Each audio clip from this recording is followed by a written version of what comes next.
Nós estamos de volta e eu não quero perder tempo. Gostaria que você abrisse no Evangelho de Mateus, no capítulo 17. É um texto que carrega uma peculiaridade interessante. Você está vendo aí imagens de peixes aqui no nosso cenário da Vem Ver TV. E é sobre peixes que eu quero ler. Enquanto eu estiver lendo, você vai acompanhar essas imagens de peixinhos, tá bom?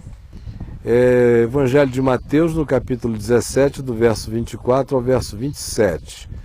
Você fica vendo os peixinhos e acompanha essa leitura com toda atenção. Tendo eles chegado a Cafarnaum, dirigiram-se a Pedro, os que cobravam o imposto das 2 dracmas, e perguntaram a Pedro: não paga o vosso mestre as 2 dracmas? Sim, respondeu Pedro.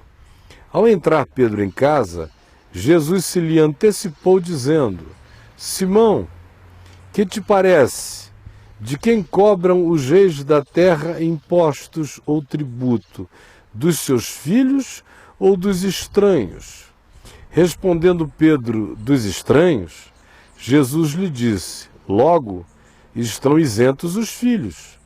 Mas para que não os escandalizemos, vai ao mar, lança o anzol, e o primeiro peixe que fisgar, tira-o, e abrindo-lhe a boca, acharás um estáter. Toma-o e entrega-lhes por mim e por ti.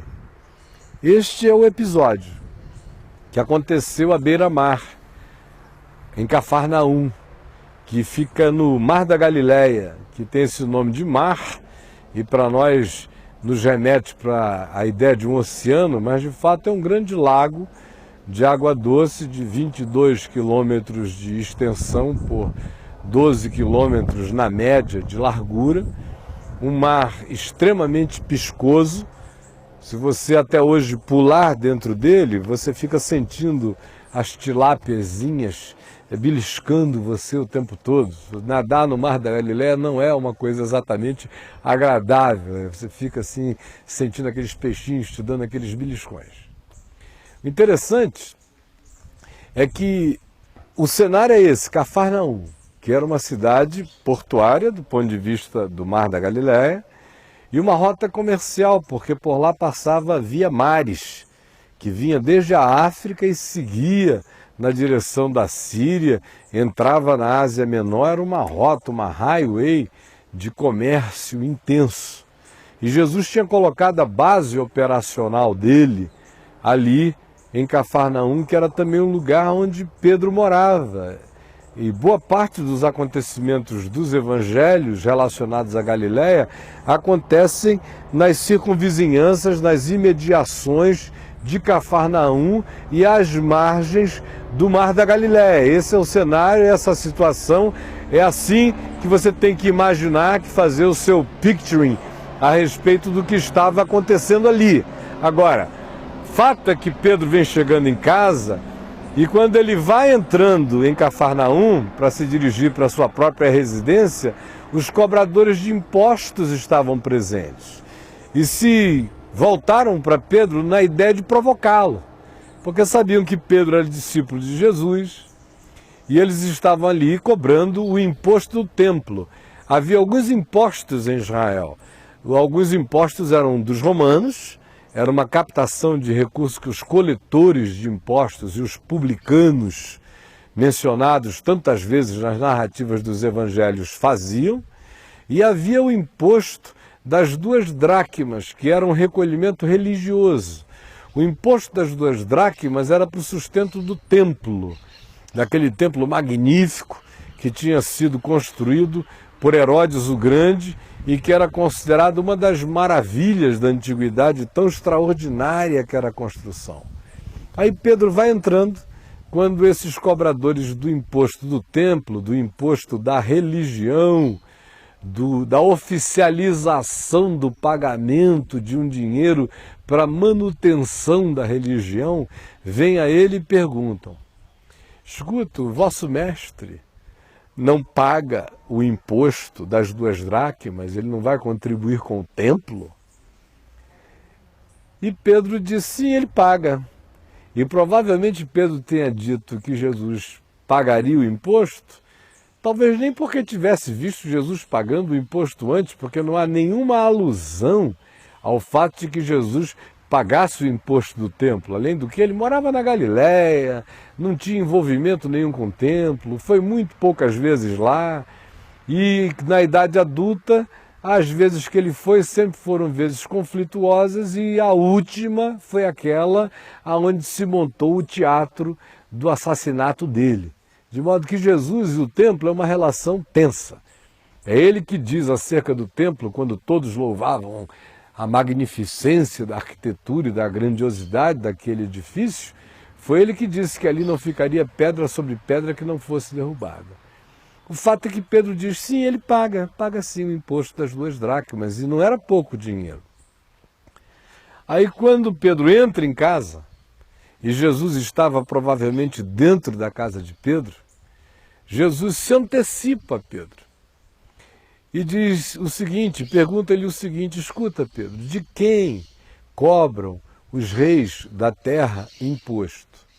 Dos seus filhos ou dos escravos? Você já viu algum filho de rei pagando imposto? Na antiguidade, especialmente, nenhum filho de rei pagava imposto. Imposto sempre foi uma coisa que o povo pagou para os reis, para as autoridades, para os poderosos. Assim como entre nós. As pessoas que mais pagam imposto, por exemplo, no Brasil, são as que menos ganham. Porque os que ganham muito têm as saídas, os labirintos, as ratoeiras, os casuísmos, as condições, as tecnicalidades contábeis e formais para evitar o derrame do imposto, as evasões e tudo mais, de modo que imposto sempre foi coisa que sobrou para o pobre ou para a classe média ordeira, porque os filhos dos reis não pagam impostos, são os servos que pagam. Essa é a pergunta de Jesus. E a pergunta de Jesus insinuava uma outra coisa, escuta, nós estamos aqui falando do reino de Deus, e o reino de Deus é maior do que o templo. O templo não é nada, é uma edificação construída por Herodes, do tamanho do ego majestoso dele, e da arrogância religiosa do sinédrio judaico. O que menos existe naquele templo é Deus. O que tem muito lá é cambista, é venda, é negócio, é barganha, é troca, é tudo, menos Deus.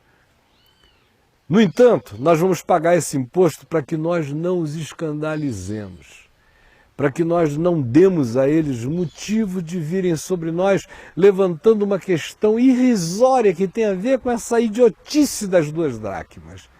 E eu estou preocupado em não criar nenhum impedimento para a mensagem do reino de Deus por causa de uma besteira dessa que está sendo levantada por eles como provocação a mim. Então, para que não os escandalizemos, tu vais fazer uma coisa, Pedro. Tu vais ao mar, e você está vendo aí imagens de novo do laguinho, dos peixinhos, e você vai jogar um anzol, não era uma tarrafa é fácil, né? E especialmente no Mar da Galileia, se você jogar uma tarrafa, pode cair no lugar certo, pode vir muito peixe. Mas tu vai jogar um anzol. O anzol individualiza a pescaria, personaliza a pescaria. É assim, entre o homem e o peixe, e um peixe. Tu vais pegar o teu anzol e tu vais jogar. Não é uma malhadeira, é um anzol. E o primeiro peixe que fisgar, tu tiras. Porque quando tu tirares esse peixe, abre a boquinha dele, que tu vais encontrar dentro da boca desse peixe um estáter. O estáter era um outro valor antigo de moeda, um valor monetário, era um real local, um antigo cruzeiro, um dólar local, um euro local, era um dinheiro local dos romanos, que equivalia a 4 dracmas. Por isso é que Jesus disse, tu vais, abre a boca do peixe que tu fisgares, tira o estáter, e com um estáter tu vais pagar 2 impostos. Paga por mim e paga por ti. E eu posso até imaginar a cena de Pedro indo até o Mar da Galileia, que fica bem perto da casa dele. Até hoje a gente tem as ruínas da casa de Pedro lá em Cafarnaum, e a distância entre a casa dele e a água não chega a dar 200 metros. E ele foi até a água e jogou um anzol. Ele que estava acostumado à pesca industrial, de malhadeira, jogou um anzolzinho, pá. Aí vem lá um peixinho que fisga. Aí quando fisga ele puxa. Aí ao puxar ele abre a boquinha do peixe e encontra um estáter. Jesus conhecia todos os peixinhos do Mar da Galileia. E inclusive sabia que tinha um peixinho que estava entalado com um estáter e tinha engolido. Alguém tinha deixado cair um estáter. E o peixe pensou que era alguma coisa, viu aquele negócio brilhoso, foi lá, como todo peixe é curioso, né? Se entalou com o estáter e ficou entalado com o estáter, que era a salvação do imposto. Com o estáter se pagaria o imposto do templo. É interessante também a ironia de Jesus, né?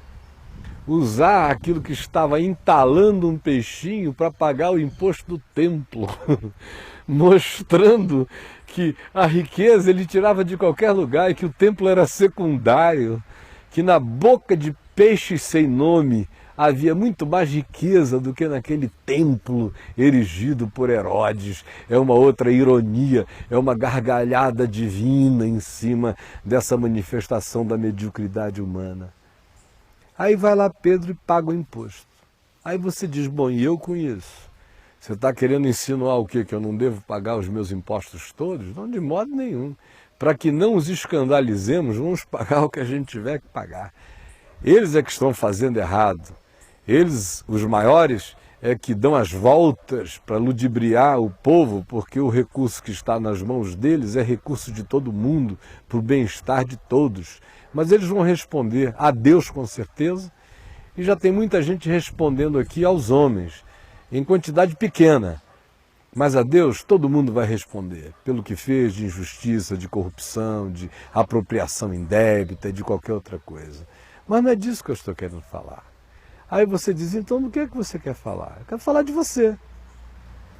Eu quero falar do tesouro que você tem. E quero falar que provavelmente você seja, aos olhos de Deus, esse peixinho.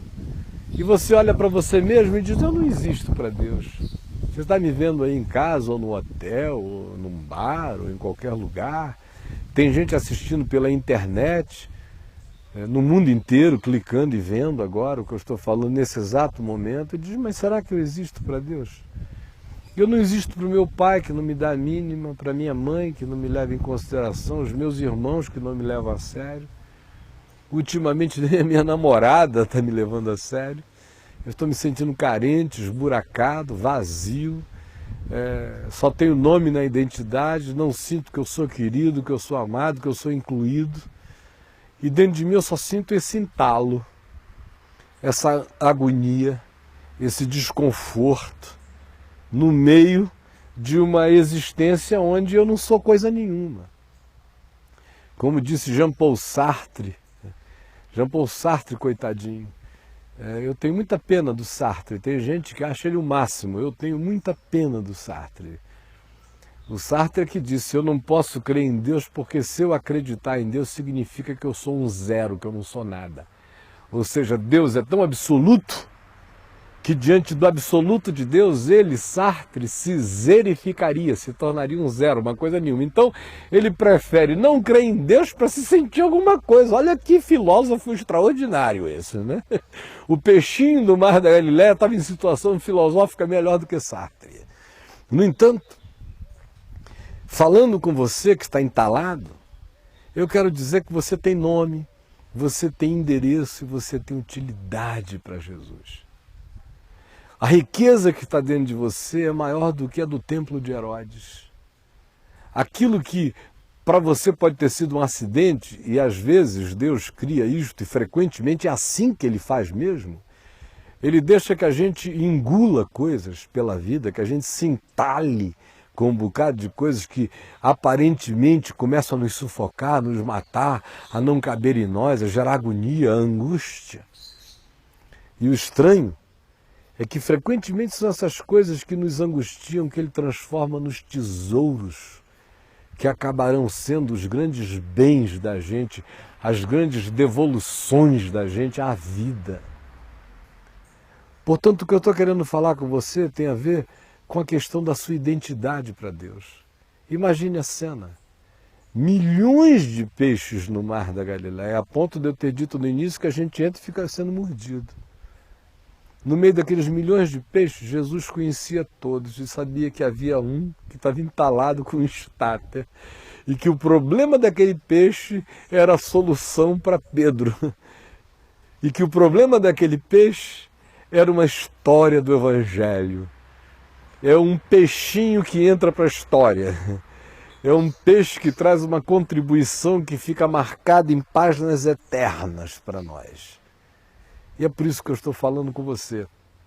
Você que não tem nome, você que não se valoriza, você que porque não se dá valor sai enfiando a boca em tudo que é lugar, come lama, come o que não sabe o que é, se engasga, não acha que existe significado para Deus de modo algum, se sente perdido no meio desse mar de gente sem sentido. Mas fique sabendo hoje que a lógica de Jesus é a seguinte: lá em Mateus, no capítulo 6, ele fez uma pergunta aos discípulos: porventura não valeis vós muito mais do que pardais? Se Deus cuida de pardais, não vai cuidar de vocês? Porventura não valeis vós muito mais do que lírios, que nascem de manhã e morrem à tarde? Contudo, eu vos digo que nem Salomão em toda a sua glória se vestiu como qualquer um deles. Mas a lógica de Jesus é que quem cuida de lírios e quem cuida de pardais e quem cuida de peixes, cuida muito mais de seres humanos feitos à imagem e semelhança de Deus e com a chance de orar, com a chance de olhar para cima, com a chance de se conectar, com a chance de abrir o peito para receber a invasão do amor de Deus no coração e o significado da vida em si mesmo. É com você que eu estou falando sobre isso. Você que está se sentindo um zero à esquerda. Você que diz, meu marido não me procura nem mais para transar. E quando ele me procura é aquele vapt-vupt, que eu sinto que eu estou ali como depósito de prazeres não compartilhados. No mais, nem nos meus olhos ele me encara.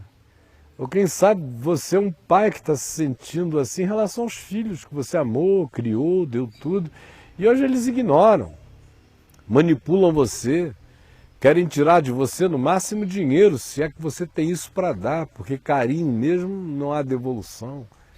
Ou quem sabe você é o marido que ficou de repente mais velho do que a sua esposa, que está bonita, que fez lifting, que fez peeling, que fez plástica, que frequenta uma academia, está toda gostosona, e você está aí com essa barriga de chope, se sentindo meio esquisito, ninguém me dá valor, eu sinto que ela me aceita me fazendo favor. Quanto mais Deus, se a minha mulher, que é minha mulher, precisa de mim, me trata assim, Deus que não precisa de mim, vai querer me querer para quê? Só que Deus te quer. Ele fez você para Ele. E em você, por mais que você seja um vaso de barro, e eu também, Paulo diz que Deus resolveu colocar os tesouros dele em vasos de barro. E esse episódio desse peixinho ilustra isso, esse tesouro num peixinho sem nome, que na sua existência anônima, entra para a história da Boa Nova e do Evangelho, para a história de Jesus, para a história que se vai contar para sempre, com uma contribuição que hoje pode tirar você do buraco. A história desse peixe pode ser a analogia que vai desentalar você agora. E você vai descobrir que aquilo que hoje é o seu espinho na carne, a sua dor e a sua angústia, na mão de Deus vira um tesouro. Se você pegar essa coisa que está aí, nesse desconforto todo prejudicando você, e você disser, se deixar fisgar, se você não resistir ao anzol do amor de Deus, se você não resistir a esse desígnio que está alcançando você agora, porque eu estou aqui como um pescador. Meu nome é Caio, mas eu aqui sou Pedro, obedecendo a uma ordem, jogando meu anzolzinho no mar, na certeza de que Deus conhece todo mundo e na certeza de que o Espírito Santo está falando com você e numa certeza ainda maior de que Ele vai pegar a sua dor, seu desconforto, sua carência, suas lágrimas, sua falta de valor pessoal, vai pegar isso tudo e transformar num valor enorme e vai usar isso que hoje é uma dor como um tesouro de boa nova, que vai ser uma devolução sua vida como graça por quem foi pescado pelo amor de Deus. Você gostaria hoje de ser pescado pelo amor de Deus? Será que no seu coração você pode crer que aquele que conhece todos os peixinhos do mar da Galileia, de todos os oceanos da terra, conhece muito mais você, sua dor, sua angústia e o seu entalamento, e que a vontade dele é desentalar você, porque ele vai salvar você disso que o entala, e isso que está entalando você vai ser transformado na mão dele em alguma coisa que na praça da vida vai ter um valor e um outro significado? Se você quiser, apenas creia e diga agora mesmo: Jesus, eu sei que eu tenho um nome para ti. Eu sei que eu existo para ti. Hoje eu me sinto como quem não existe para mais ninguém, como um zumbi, como uma alma assombrada, como uma assombração na minha própria casa, mas para ti eu sei que eu tenho nome, eu tenho valor, eu tenho significado.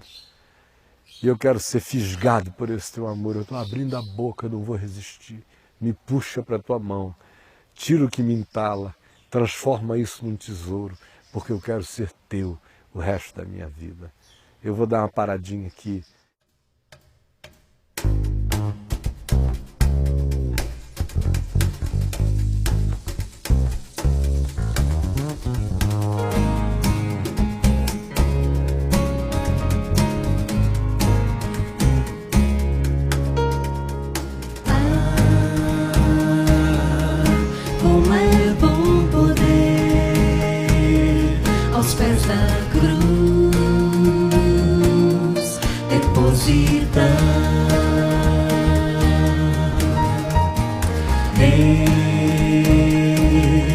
Este meu fardo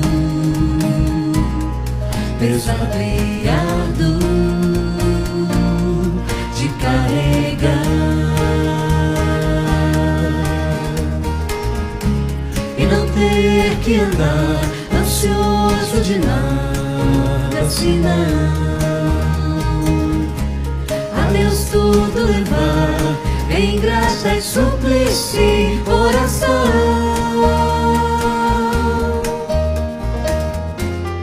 e a paz de Deus então mente e coração guardará em Cristo Jesus. Como é bom poder aos pés da cruz depositar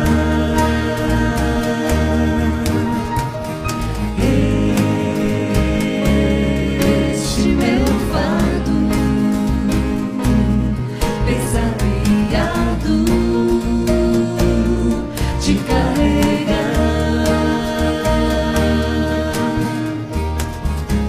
e não ter que andar ansioso de nada, assim não.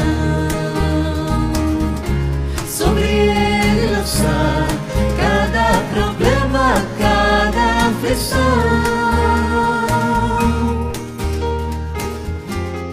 e a paz de Deus então mente e coração guardará em Cristo Jesus.